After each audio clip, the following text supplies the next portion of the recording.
Hello people. I'm పూజ. నేను కొత్తగా YouTube channel start చేసిన. అందులో డైలీ ఊప్ సిరీస్‌తోని వీడియోస్ చేయబోతున్నా. సో, ప్రతి ఒక్క వీడియో చాలా షార్ట్‌గా, సింపుల్‌గా, ఈజీగా ఉంటది. నేను క్లియర్ కట్‌గా మీకు ఎక్స్‌ప్లెయిన్ చేస్తా. కోడ్ అంతా రాసేసి ఉంటది. మీకు డిస్క్రిప్షన్‌లో కూడా ఇస్తా. సో, మీరు తీసుకొని జస్ట్ ఒకసారి ప్రాక్టీస్ చేసుకుంటే మీకు డైలీ ఒక కాన్సెప్ట్ ఈజీగా అర్థమైపోతది మీకు. సో, ఈరోజు మన కాన్సెప్ట్ ఏంటంటే క్లాసెస్ అండ్ ఆబ్జెక్ట్స్ అన్నమాట. సో, మీకు జావా తెలిసుంటే ఇది మన మెయిన్ మెథడ్. సో, నేనిక్కడ ఏం చేస్తున్నా అంటే మెయిన్ మెథడ్ బయట ఒక క్లాస్ తీసుకుంటున్నా. క్లాస్ నేమ్ ఏంటి? కాలేజ్. సో, ఇక్కడ స్ట్రింగ్ అనేది ఒక డేటా టైప్, బ్రాంచ్ నేమ్ అనేది ఒక వేరియబుల్. ఇలా తీసుకుంటున్నాను నేను. సో, ఇప్పుడు నేను ఈ మెయిన్ మెథడ్‌లో ఈ క్లాస్‌లో ఉన్న ప్రాపర్టీస్‌ని యాక్సెస్ చేసుకోవాలనుకుంటే, ఈ క్లాస్‌కంటూ ఒక ఆబ్జెక్ట్ క్రియేట్ చేయాలి. ఇక్కడ క్లాస్ ఏంటి? కాలేజ్. కాలేజ్‌కంటూ ఒక ఆబ్జెక్ట్ క్రియేట్ చేయాలి. సో, ఇది ఆబ్జెక్ట్ క్రియేషన్ అన్నమాట. నేనిక్కడ ఏం చేస్తున్నా? క్లాస్, క్లాస్ పక్కన సి. సి అనేది ఒక ఆబ్జెక్ట్ అన్నమాట. నేను సి అని ఇచ్చుకున్నాను నేను సింపుల్ ఉంటదనేసి. మీరు నచ్చిన పేరు ఇచ్చుకోవచ్చు. ఏ, బి, సి, రామ, సీత మీకు నచ్చిన పేరు ఇచ్చుకోవచ్చు ఇక్కడ. Equal to new college of method open చేయాలి ఇక్కడ సెమికోలన్. ఈ దాన్ని మనము ఏమంటాం? Object creation అంటామన్నమాట.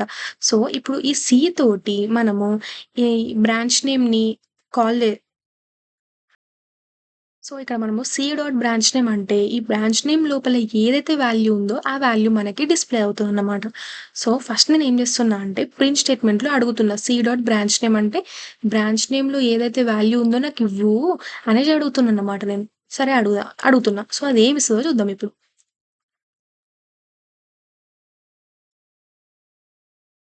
నల్లనిచ్చింది. నల్లనెందుకిచ్చిందసలు? నల్లెందుకిచ్చుంటది? ఎందుకు అనంటే, మనం ఏమడిగినాం దాన్ని? బ్రాంచ్ నేమ్ లోపల ఏముందో అది ఇవ్వవా అని అడిగినాం. మరసలు బ్రాంచ్ నేమ్ లోపల ఇక్కడ branch name equal to something value అని ఎక్కడైనా మనం ఇనిషియలైజ్ చేసినామా?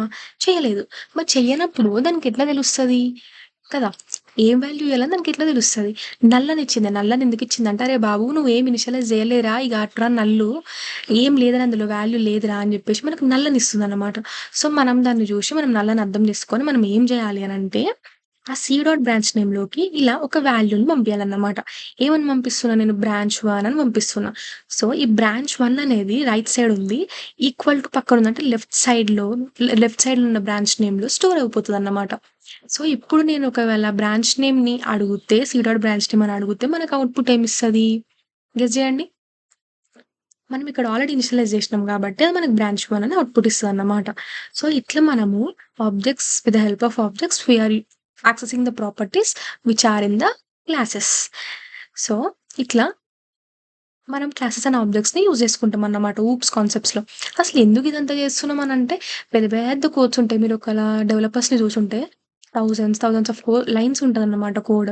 సో, మనకి ఊప్స్ కాన్సెప్ట్స్ వల్ల కోడ్ అనేది సింపుల్ అయిపోతది అండ్ యూజర్ ఫ్రెండ్లీ. చాలా ఈజీగా ఉంటదనమాట. ఎవ్వరు చూసినా అర్థమైపోతది. సో, అందుకు మనం లూప్స్ యూజ్ చేస్తామన్నమాట. సో, నేనిట్లా డైలీ ఒక్కొక్క కాన్సెప్ట్ ఎక్స్‌ప్లెయిన్ చేస్తూ ఉంటే చాలా ఈజీగా ఉంటది లూప్స్. నేర్చుకోండి. And don't forget to like, share and subscribe. Next వీడియోలో ఇంకా మంచి కాన్సెప్ట్స్‌తోనొస్తా. అంతవరకు బాయ్.